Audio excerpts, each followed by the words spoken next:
창세기 2장 에덴의 동산입니다. 창세기 2장 8절 14절. 창세기 2장 9절 10절 말씀 같이 읽겠습니다. 이 창세기 2장 9절. 또 주 하나님께서 땅으로부터 보기 아름답고 먹기에 좋은 모든 나무가 자라게 하시니 그 동산의 한가운데는 생명나무와 선악을 알게 하는 나무도 있더라. 강 한나가 에덴에서 나가 동산을 적시고 거기서부터 갈라져 네개 근원이 되었으니. 오늘 에덴 동산입니다. 에덴의 동산을 세우시고 주 하나님 아버지 하나님께서 저희가 성경을 통하지 않고는 도저히 알 수 없었던 그 역사적 사실들과 또 주님께서 행하신 일들을 저에게 깨닫게 하시고 이렇게 들려주셔서 감사합니다. 주 하나님께서 이 시간도 저희 이 말씀을 상고하고 이 말씀을 통해서 주님께서 행하신 일들에 대한 은혜를 얻기를 원하옵고 또 주님께서 행하신 일들이 또 이 시대에 또 우리에게 또 앞으로 그 영적인 의미들 또 이런 것들을 다 저희가 살펴보길 간구합니다. 주의 성령께서 저희를 가르쳐 주시고 깨닫게 주셔서 하나님의 말씀이 늘 풍성하게 저희 마음속에 거하게 하시고 저희가 그 말씀을 통해서 강건함을 덧입게 하시고 새 힘을 얻게 하시고 새움을 입게 하여 주시기를 간절히 빌고 원합니다. 주 하나님께서 참으로 저희를 불쌍히 여기신 것을 감사하옵고 또 하나님께서 늘 시때때로 또 이 말씀의 은혜를 성령을 통해서 물 붓듯이 또 기름 붓듯이 그렇게 부어주시길 간구합니다. 감사드리며 주의 손 기도합니다. 아멘. 오늘은 에덴의 동산에 관한 말씀입니다. 하나님께서 땅의 흙으로 사람을 지으시고 생명의 숨을 불어넣으시자 사람이 살아있는 혼이 되어서 그 살아있는 혼이 된 사람에게 거처를 마련해 주셨는데 그게 바로 에덴입니다. 에덴에서는 특별히 동산을 만드셨죠. 그게 바로 에덴이고 에덴은 그 뜻이 희락이라는 뜻입니다. delight. 즐거움이란 말입니다. 에덴은 하나님께서 특별히 아담을 위해 마련하신 것으로 여기에 동산을 지으셨습니다. 동산을 만드셨습니다. 에덴에다가 가든을 하나 만들어 주셨던 거죠. 가든 하나 만들어 줬다. 에덴은 상당히 넓은 지역입니다. 에덴이라는 자체가. 에덴은 성경에 나온 첫 지명인데 하나님이 친히 지으신 이름입니다. 에덴의 동쪽이든지 에덴의 낙원 등은 불신자들도 이미 다 알고 있는 유명한 이름입니다. 그래서 이 인류학자들이나 고고학자들, 지질학자들 이런 사람들이 좀 관심 있는 사람들이 이 에덴의 위치가 어딜까? 지금 에덴의 위치가 지구상에서 어딜까? 또 에덴에 있던 그 실제 위치나 너비나 크기 등이 어떤 것인가? 또는 유물이라든가 흔적이 남아있지 않을까? 이런 걸 굉장히 많이 찾고 연구했습니다. 반면 이제 불신자들은 에덴 같은 건 아예 존재하지도 않은 거 신화적 상상이고 그 전설이고 문학적 비유지 그게 실제 역사에 있었겠는가? 그렇게 치부를 해버렸지만 성도들은 에덴이 실존했던 역사적 지명임을 의심치 않습니다. 에덴은 하늘과 땅의 모든 걸 창조하신 후에 특별히 이 땅에 아담의 거주지로 정하시고 그 속에 주님이 동산을 만드셨습니다. 에덴은 노아의 홍수로 인해서 땅이 멸망할 때 그 흔적조차 없어지고 말았습니다. 그러나 성경 곳곳에 에덴에 대한 기록이 있습니다. 이사야 51장 13절에 주가 시온을 위로하되 그녀의 모든 황폐한 것을 위로하여 그녀의 광야를 에덴같이 그녀의 사막을 주의 동산같이 만들리니 그 안에 기쁨과 즐거움과 감사의 노래가락 소리가 있으리라 했습니다. 보면 그녀의 광야를 에덴같이 또 그녀의 사막을 주의 동산같이 에덴하고 주의 동산 나온단 말이죠. 회복된 천년왕국의 모습 그 중에서도 시온이 에덴같이 되고 주의 동산같이 된다고 말씀하셨습니다. 에덴은 주의 동산이고 기쁨과 즐거움과 감사의 노래가락 소리가 있는 그런 곳입니다. 희락이란 말이에요. 기쁨과 희락이란 말이에요. 하나님께서 이곳을 인류의 첫 시작의 터전으로 주셨기 때문에 이곳은 낙원이요 이상향이라 불리기에 조금 더 부족함이 없습니다. 장차 예루살렘의 회복에 대해서 하나님이 이렇게 말씀하셨습니다. 에스겔 36장 35절에 또 그들이 이르기를 황폐하던 이 땅이 에덴의 동산같이 되었으며 피폐하고 황폐하고 폐허가 된 도시들의 사람들이 담을 두르고 거주한다 하리니 에덴의 동산같이 되었으며 에덴이 어떤 곳인지 이미 이사야나 에스겔에서도 다 알고 있었던 거죠. 에덴은 하나님의 동산이라고 불리기도 합니다. 에스겔 37장 9절에 에덴의 모든 나무 곧 하나님의 동산에 있던 모든 나무 이런 표현이 나오는데 에덴의 모든 나무 곧 하나님의 동산에 있던 모든 나무 에덴은 하나님의 동산이라고 했죠. 에덴을 하나님의 동산으로 부른 예입니다. 에덴 동산은 신화적 상상력의 산물이 아니라 하나님께서 친히 사람을 위해 만들어주신 특별한 지역이었습니다. 우리는 성경을 통해 에덴의 실체를 어느 정도 파악할 수 있습니다. 창세기 13장 10절에 보면 롯이 눈을 들어 요르단의 평야를 바라보면서 주의 동산 같고 이렇게 했어요. 주의 동산 같고 이집트 땅 같더라 하랬는데 이는 참으로 놀라운 말씀입니다. 지금 요르단이나 이집트는 사막이나 광야가 대부분인 그런 땅입니다. 지금 이집트 가서 아니면 뭐 요르단 가면 완전 사막이죠. 다 대부분 육국토의 90%가 광야란 말이죠. 그런데 당시 이집트는 주의 동산 즉 에덴과 같았다. 요르단도 그랬고요. 이 지역은 사해 남쪽으로 성경적으로 소돔입니다. 아모스 1장 5절에 따르면 다마스커스 지역에 야웬 평야가 있는데 야웬 평야를 에덴의 집이라고 말합니다. 시온을 에덴과 같이 하시겠다고 약속하셨죠. 열왕기상 19장 12절에는 가나안 지역에 살던 고상과 하란과 레텝과 들라살에 있던 사람들을 에덴 자손 이렇게 말합니다. 그들 에덴 자손. 에덴에 관련된 이런 말씀들을 종합해보면 에덴은 아라라산을 꼭지점으로 해서 나일강과 갈대아 우르 지역에 이르는 거대한 땅이 됩니다. 한 변이 약 1600km, 그러니까 1000마일? 1000마일 정도가 변이 한 1000마일 정도씩 되는 이 삼각형 모양으로 하나님께서 아브라함에게 주시겠다 약속하신 땅입니다. 그리고 천년왕국 때 이스라엘이 차지할 땅이고 역사가들이 흔히 반달 모양의 초승달 지역이라고 말하는 그 땅이 반달 모양 흑토 지역이라고 그러죠. 그 반달 모양 초승달 지역이 여기 삼각형 모양입니다. 반달 모양의 그 초승달 지역이라고 말하는 바로 그 땅이 그 지역이 에덴의 지역 에덴이다 이거죠. 그렇게 성경적으로는 그렇게 이제 추정이 됩니다. 그러니까 인간의 역사는 이곳에서 시작되었고 이곳에서 끝이 납니다. 인간의 역사와 모든 문명은 하나님이 주신 에덴의 동산에 시작되었지 결코 동굴이나 바닷가나 산골짜기에서 시작되지 않았습니다. 산골 어느 구석 동굴에서 인간이 출현해가지고 그래서 인류 문명이 시작된 게 아니다 이거죠. 동산에서 시작되었다. 자, 오늘 본문 8절. 주 하나님께서 동쪽으로 에덴의 동산을 지으시고 자신이 지은 남자를 거기에 두셨으며. 주 하나님께서 동쪽으로 에덴의 동산을 지으셨습니다. 처음으로 지금 방향이 등장합니다. 동쪽으로. 하나님의 방향은 늘 동쪽에서 서쪽입니다. 태양은 동에서 서로 움직입니다. 번개는 동쪽에서 서쪽으로 칩니다. 히브리어는 글자를 때 동쪽에서 서쪽으로 씁니다. 얘는 에이시안들도 다 동쪽에서 서쪽으로 써서 지금 우리는 다 서쪽에서 동쪽으로 쓰는데 다 글자는 동쪽에서 서쪽에서 씁니다. 동쪽에서 서쪽. 동에서 섭니다. 한자도 그렇고 일본어도 그렇고 다 그랬어요. 동에서 서쪽으로. 성전은 동쪽 문으로 들어갑니다. 예수님이 태어났을 때 동쪽에서 그분의 별을 보았고 동쪽에서 지혜자들이 찾아왔습니다. 오른쪽은 우리가 오른쪽하고 오른쪽 하면 동쪽입니다. 오른쪽이 동쪽이에요. 하나님은 에덴에 동산을 세우셨고 거기에 자신이 지은 남자를 주셨습니다. 동산, 가든입니다. 하나님 사람 원시 동굴이나 산골짜기나 계곡이나 바닷가에 두시지 않으셨습니다. 하나님 에덴의 동산에 사람을 주셨습니다. 저 사람 아담은 동산에 살았고 동산을 가꾸고 지키는 동산지기였습니다. 그 에덴은 요거 15절 보면 주 하나님께서 남자를 데려다가 에덴의 동산에 두시고 그것을 가꾸고 지키게 하셨더라. 그러니까 에덴의 동산을 가꾸고 지켰으니까 그 아담의 첫 직업은 그러니까 동산지기였던 거죠. 에덴의 동산지기였습니다. 동산지기였어요. 첫사람 아담은 동산에 살았다 이거죠. 그리고 동산을 가꾸고 동산을 지켰다 이거죠. 마지막 아담이신 예수 그리스도는 동산으로 들어가서 기도를 하셨고 겟세마네 동산 가든입니다. 요한복음 18절 동산으로 들어가 기도하셨고 동산에 있는 무덤에 묻히셨고 무덤에서 부활하셨을 때 처음 그 부활의 목격자였던 마리아는 그분을 동산지기로 생각했습니다.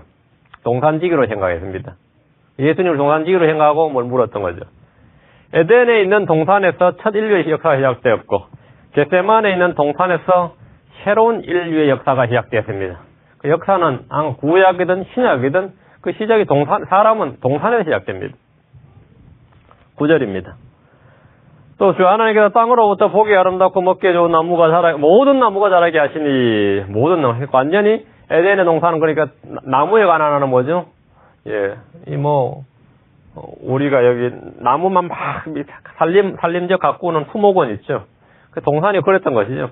모든 나무가 자라는데 보기에 아름답고 먹기에 좋은 모든 나무가 자라게 하시니 그 동산의 한가운데는 생명나무와 선악을 알게 하는 나무도 있더라. 나무가 모든 나무 중에서 지금 두 가지 아주 독특한 두 가지 나무가 이름이 나옵니다. 생명나무와 선악을 알게 하는 나무가 동산 한중앙에 있었어요. 이 구절 말씀 의심에 가득 찬 불신자들이 이게 무슨 소리냐.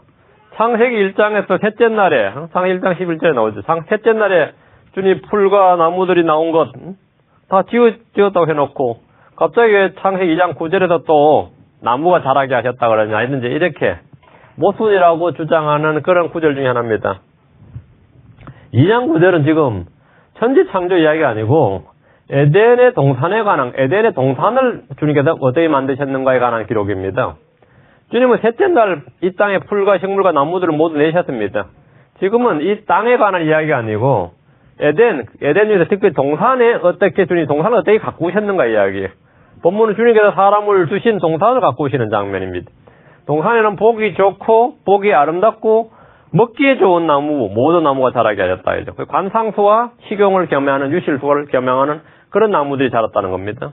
하나님은 동산에 보기 아름답고 먹기에 좋은 나무가 자라도록 하셨습니다. 관상과 식용을 겸하는 그런 유실수들을 모두 자라게 하신 겁니다. 이런 나무들 중에 단연 돋보이는 독특한 두 종류의 나무가 동산 한가운데 있었는데 그것이 바로 생명나무와 선악을 알게 하는 나무입니다. 지금 이 땅에 지금 존재하지 않는 거죠. 생명나무와 선악을 알게 하는 나무입니다. 순서에 주목하세요. 생명나무가 먼저입니다. 생명나무가 먼저예요. 선악을 알게 하는 나무가 그 다음입니다. 에덴의 동산에 처음으로 음식규례가 주어졌습니다. 음식규례가 주어졌어요. 생명나무를 비롯한 모든 나무의 실과는 먹도록 허락을 받았습니다. 먹으라 이게 마음대로 먹으라 이게. 선악을 알게 하는 나무의 실과는 먹지 말라는 금지 명령을 받았습니다. 사람이 먹으면 영원히 사는 생명나무의 실과와 사람이 먹으면 반드시 죽게 되는 선악을 알게 한 나무의 실과가 동산 한가운데 함께 있었습니다. 하나님은 사람 앞에 생명과 사망, 복과 저주를 앞에 두시고 택하도록 하셨습니다. 영적으로 생명나무는 생명의 주 예수 그리스도와 누구든지 먹으면 사는 생명의 빵, 생명 음료신 예수 그리스도를 예표합니다. 예수님은 누구나 먹으면 사는 생명의 빵이고 마시면 생명을 얻는 영생의 샘이고 생명나무입니다. 예수님의 몸, 예수님의 피는 빵이요 음료입니다. 예수님은 누구든지 내게로 와서 값없이 먹고 마시라고 하셨습니다. 에덴은 온통 생명으로 가득 차고 먹기만 살아요. 복음은 누구나 값없이 마음대로 먹을 수 있습니다. 생명나무는 생명이신 예수 그리스도, 생명 통치자, 생명의 복음을 예표하는 나무입니다. 동산 한가운데 있던 생명나무는 예수를 통해서 이 땅의 모든 사람에게 제시되었습니다. 믿는 것이 바로 먹는 것입니다. 먹으면 영원히 삽니다. 생명나무는 사람이 범죄하기 전에 먹도록 허락되었으나 범죄한 후에는 절대로 먹지 못하도록 금지된 나무가 되었습니다. 금지된 나무? 하나님께서 그룹들과 사방에 도는 불칼들을 둬서 아예 접근 자체를 막아버리셨습니다. 에덴의 동산에서 사람에게 주어진 음식 규례가 완전히 뒤바뀌어버린 겁니다. 범죄하기 전에는 선악을 알게 나무 실과를 절대 먹지 말라고 하셨고 대신 생명나무 실과 마음대로 먹어도 되죠. 범죄한 후에는 생명나무 실과는 절대 먹지 못하고 나머지 다 마음대로 먹어도 됩니다. 마음대로 먹어도 되었던 것은 절대 먹지 못하도록 금지가 되는데 뭐가 바뀐 거죠? 하나님의 규례가 바뀐 거죠. 음식 규례가 바뀌었다고요. 하나님은 아담이 다시 또 손을 들어서 또다시 선악을 알게 하는 나무의 실과를 다 먹을까봐 또 선악을 알게 하는 나무를 또 먹을까봐 동산에서 내보내신 것이 아니고 또 다시 들어서 또 선악을 알게 하는 나무를 먹을까봐 그룹들과 불칼을 두신 것이 아니란 말이죠. 주님이 금지하신 것은 생명나무 실과예요. 범죄한 후에 주님이 금지하신 건 선악과가 아니고 생명나무 실과예요. 생명나무 실과를 먹을까봐 동산에 쫓아내고 못 들어오게 막으신 거죠. 그죠? 잘 들으셔야 됐나? 하나님은 변하지 않는 분이에요. 그러나 사람을 향한 하나님의 계획이나 뜻과 경륜은 dispensation 말이에요. 하나님의 플랜은 하나님의 뜻과 계획은 시대에 따라서 사건에 따라서 인간의 모에 따라서 계속 바뀝니다. 계속 바뀌어요. 사람에게 주어진 하나님의 규례 법은 영원히 바뀌지 않는다고 생각하는 사람들은 하나님도 성경도 알지 못하는 바보들입니다. 하나님께서 동산에서 나는 모든 나무의 실과를 마음대로 먹도록 허락하셨지만 그것은 어디까지나 아담이 범죄하기 전까지만 적용되는 규례입니다. 선악을 알게 하는 나무 실과를 먹지 말라. 이것은 언제까지요? 영원히가 아니고 범죄하기 전까지. 생명나무 실과를 마음대로 먹어도 된다. 이건 언제까지? 범죄하기 전까지만 해당되는 규례예요. 그러니까 아담이 범죄한 후에 내려진 법은 뭐예요? 규례는 절대로 생명나무 실과를 먹지 말라예요. 그런데 분명히 먹을 게 뻔하니까 아예 내쫓아버리고 틀어막아버린 거죠. 이거는 뭐 자유의지에 맡겨놔서는 될 문제 아니란 말이죠. 자유의지에 따라서 맡겨놔면 될 문제 아니니까 아예 불칼을 해가지고 틀어막아버렸던 거죠. 주님께서는 시대에 따라 사건에 따라서 경륜이 바뀌는 거예요. 하나님의 계획과 뜻이 바뀌는 겁니다. 시대와 대상을 나눌 줄 모르면 하나님의 말씀을 읽어도 제대로 깨닫고 믿을 수가 없습니다. 생명나무는 장차 대환란과 천년왕국에서 구원받은 사람들에게 다시 주어집니다. 잠언에는 지혜로 예표된 예수를 소가 생명나무고 의로운 자 열매가 생명나무라고 말합니다. 지금 이 땅에는 생명나무가 없습니다. 요한계시록의 생명나무는 이기는 자에게 하나님께서 주시는 것으로 나오고 하나님의 낙원 한가운데 있는 생명나무라고 말합니다. 새 예루살렘에는 생명나무가 거리의 유실수로 자라나고 어린 양의 보좌에서 흘러나오는 강의 양쪽 두 개 서 있는 나무로서 이 나무는 얼마나 독특한지 그냥 나무에서 열매를 맺으면 그냥 열매를 맺는 게 뿐인데 이 나무는 그냥 열매가 아니고 우리가 사과나무는 사과를 맺고 배나무는 배를 맺잖아요. 열매가 하나인데 생명나무는 나무 한 그루에서 열매가 12종류의 열매를 맺는 12종류의 열매를 맺고 1년에 한 차례 수확을 하는 게 아니라 달마다 열매가 맺혀요. 달마다 자기 열매를 맺는 그런 나무로 나옵니다. 계시록 22장 2절에 12종류의 나무는 생명나무 한 그루면 이 나무 한 그루에서 열매가 12종류예요. 12종류의 열매를 맺는데 그게 또 각각 달마다 열매를 계속 맺는 그 달마다 우리가 딸 수 있는 것 달마다 1년에 한 번이 아니라 매월 이 수확을 하는 그런 나무입니다. 크리스천은 생명나무의 실과를 먹음으로 치유를 받거나 생명을 얻는 것이 아니라 예수 그리스도를 통해서 우리는 영원한 생명을 얻습니다. 우리는 생명나무 실과를 먹는 사람들이 아니다. 우리 예수 그리스도를 통해서 이미 영원한 생명을 얻었다 이겁니다. 자, 다음 선악을 알게 하는 나무입니다. 선악을 알게 하는 나무를 보시죠. 선악을 알게 하는 나무는 율법을 예표합니다. 아주 중요합니다. 율법은 하나님이 제정하신 겁니다. 율법 자체는 선하고 의롭고 거룩합니다. 율법은 선과 악을 알게 하는 지식을 줍니다. 율법이 들어올 때 사람은 자신이 어떤 사람인지 알게 됩니다. 마찬가지로 선악을 알게 하는 나무 자체는 주님이 자라게 하시고 주님이 동산 한가운데 두신 것입니다. 주님이 사람에게 주신 거예요. 주님이 사람에게 주신 거예요. 뭐 하라고 주셨어요? 지키라고 주신 겁니다. 선악을 알게 하는 나무는 보기에 아름답고 먹기에 좋은 나무입니다. 아주 독초도 아니고 독과가 아닙니다. 먹기에 좋고 보기에 아름다운 나무예요. 보기에 아름답고 먹기에 좋은 나무로 분명히 나옵니다. 선악을 알게 하는 나무는 선과 악을 알게 하는 지식을 줍니다. 율법과 기능이 같죠? 선악을 알게 하는 나무는 몸속에 들어올 때 눈이 열리고 자신이 어떤 사람인지 알게 됩니다. 이것도 율법과 기능이 같습니다. 율법을 범하면 율법의 저주와 정죄를 받아 죽습니다. 선악을 알게 하는 나무의 실과를 먹는 날에는 반드시 저주와 정죄를 받아 죽습니다. 내가 먹는 날 반드시 죽으리라. 이것은 율법의 저주입니다. 주목하십시오. 어떤 사람들은 선악을 알게 하는 나무를 대부분 기독교에 잘못 이해를 해가지고 선악과는 이 죄를 예표한다 또는 마귀를 예표하는 것을 생각합니다.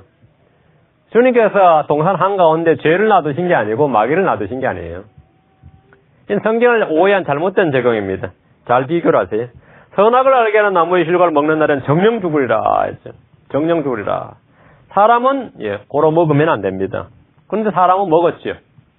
그리고 저주를 받고 죽었습니다. 그래서 죽었어요. 주님은 율법을 어기는 날엔 정령 죽으리라 이렇게 말씀하죠. 율법을 어기는 날엔 너희들이 정령 죽으리라. 저주를 받아 죽으리라. 그 어기면 안 됩니다. 그럼 사람은 당연히 어겼죠. 그리고 저주를 받고 죽습니다. 이게 정확히 일치합니다. 정확히 일치합니다. 율법은 하나님께서 주신 것입니다.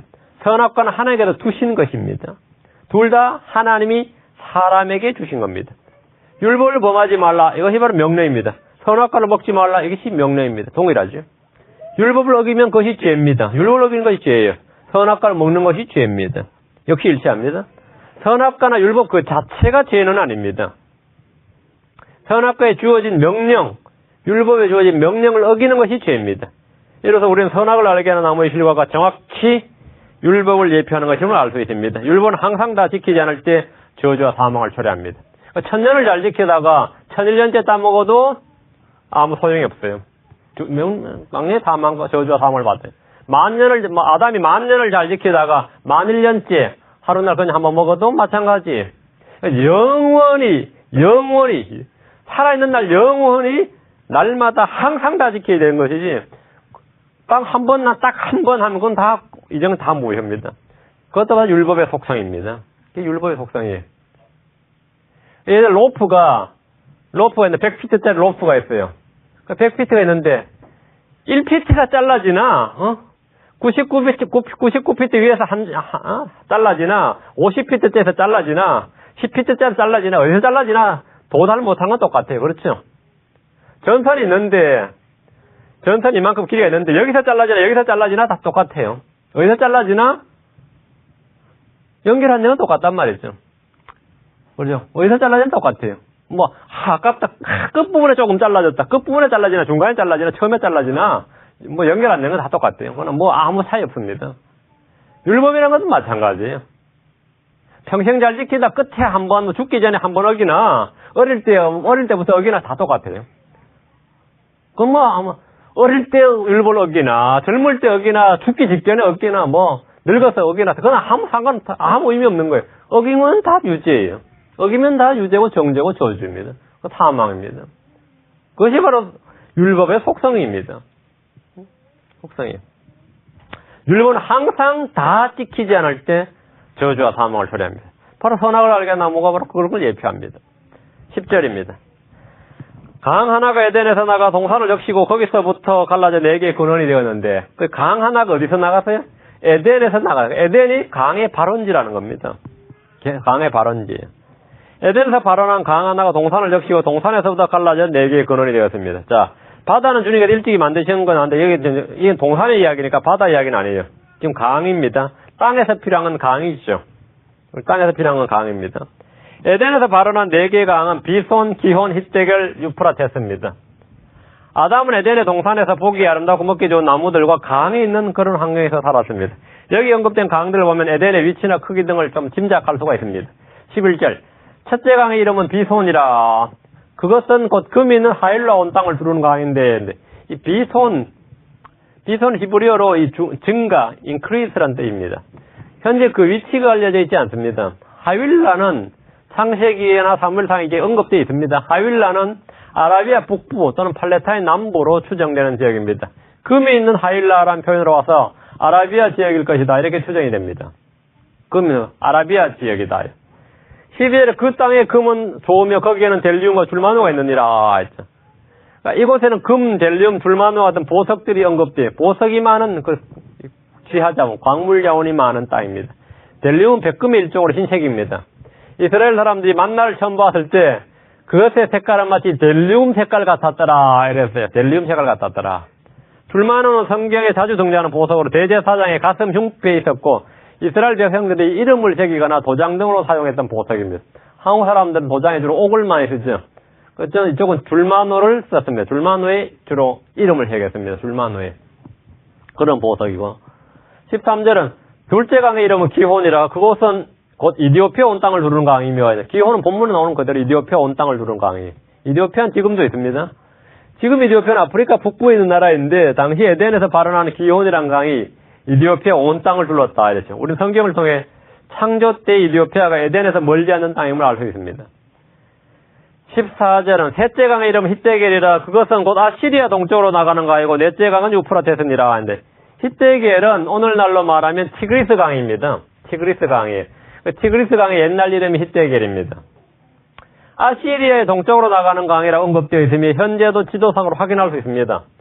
유프라테스는 현재 이라크를 가로지르는 너무나 유명한 강이에요. 유프라테스 강은 너무나 유명한 강이고요. 우리는 여기서 강들에 대해서 좀 살펴보겠습니다. 누구는 인정하듯이 강은 말이죠. 강은 문명의 발상지고 사람들의 정착지입니다.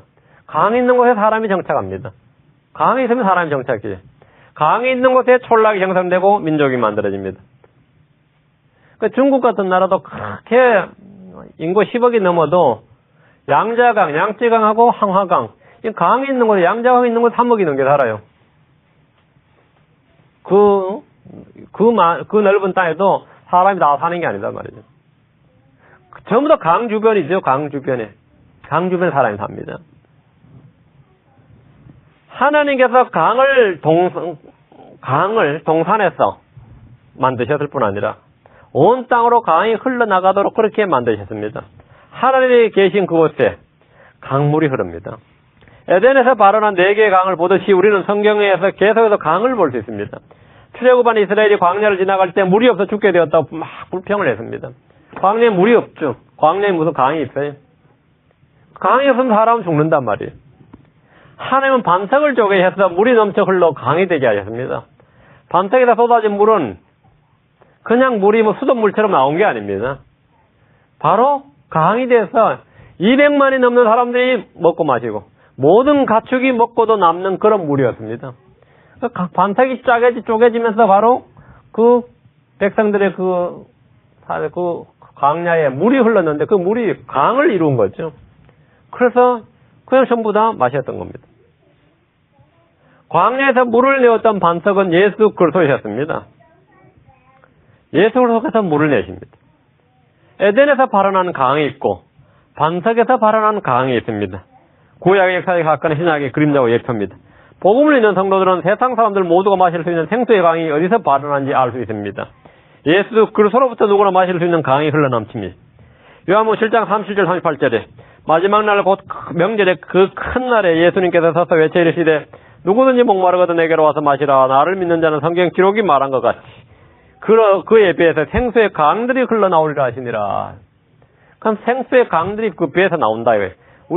우리 자신의 배가 강의 시발점이 되는 거죠. 여기가 에덴이 되는 거죠. 여기가 반석이 있는 거죠. 우리 속이 우리 자신이 강의 시발점이, 여기가 강의 근원에 여기서 강들이 흘러나오니까요. 그의 배에서 생수의 강들이 흘러나오리라 했으면 예수를 믿는 사람은 자신으로부터 생수의 강들이 흘러나오는 사람들입니다. 세상 우리를 통해 흘러나오는 생수의 샘을 마셔야 됩니다. 이 마지막 때 영적 갈증을 느끼는 사람들이 많은 것은 그 배에서 생수의 강들이 흘러나오는 사람들이 그만큼 적기 때문입니다. 예수 그리스도께서 이 땅에 다시 오시면 에덴에서 발원한 강이 흘렀던 것처럼 다시 그 보좌 아래에서 흘러나오는 강이 있습니다. 어린 양의 왕자, 그 스론이 강의 발원이 파운틴이 되는 거죠. 그래서 물이 흘러나오는데 에스겔 47장 2절에 보면 보라 거기서 오른쪽에서 물들이 흘러나오더라. 성전으로 에스겔이 지금 성전을 들어가려고 가는데 보니까 성전문에서 물이 막 흘러나오는 거예요. 그 물의 근원이 어딘가 보니까 예수로 앉아있는 보좌에 그 스론에서 물이 나오는 거예요. 시편에 보면 시편 46편 4절에 한 강이 있음에 그 강의 시내들이 하나님의 도시 곧 지극히 높은 신의 장막들이 있는 거룩한 처소를 즐겁게 하려다. 강이 흘러나오는 거죠. 주님이 계신 그것이 강의 발원지가 돼서 강이 흘러나오는데 그 강물은 땅을 거치고 그 강물이 흐르는 것마다 지금 그 생명수기 때문에 땅이 거쳐지고 생명이 살아나는 겁니다. 스가랴 14장 8절에 그날에 생수가 예루살렘에서 나가되 그것의 반은 앞바다로 그것의 반은 뒷바다로 나갈 것이요 여름에도 겨울에도 그러하리라 했습니다. 강이 흘러나온다는 겁니다. 아주 놀라운 강이에요. 그냥 우리가 지금 하는 이런 강이 아니라 그냥 강이 아니라 생수의 강이 흘러나온다 이거죠. 우리는 구약에 이런 말씀들이 구체적으로 언제 어디서 어떻게 성취되는지 요한계시록을 보면 알 수 있죠. 요한계시록 20장 1절에 또 그가 하나님과 어린 양의 왕자로부터 흘러나오는 수정같이 맑은 생명수의 정결한 강을 내게 보여주니라. 어린 양의 왕자로부터 흘러나오는 수정같이 맑은 여기서 강이 흘러나온다 이거죠. 강이 흘러나. 그래서 강은 앞바다로 지중해로 완은 뒷바다로. 그게 예루살렘 상당히 지금보다 땅이 높아지는 걸 알 수 있겠죠. 땅이 지질학적으로 지형이 많이 천연에 변한단 말이죠. 거기서 나오는 물들이 흘러서 앞뒤 바다로 흘러나가야 되니까.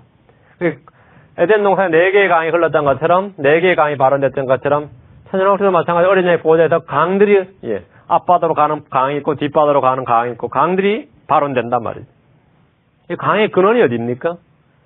강은 어린 양의 왕자로부터 흘러나옵니다. 어린 양의 왕자란, 어린 양이란 표현이 항상 나오면 거기는 뭔가 있어요. 거기 뭐가 있죠?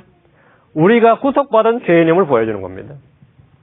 그냥 주 하나님 뭐 이러면은 주 하나님이죠. 근데 그 주 하나님을 어린 양이라고 표현할 때마다 그것은 뭡니까? 거기는 항상 구속받은 죄인임을, 구속받은 죄인들, 어린 양의 피로 구속받은 죄인들이 있음을 보여주는 겁니다. 예수를 그래서 어린 양이라고 표현될 때마다, 그렇게 표현할 때마다 우리는 언제나 그 피와 죽음을 통해서 구속받은 성도들임을 알려줍니다. 강에 대해서 정리하면 이렇습니다.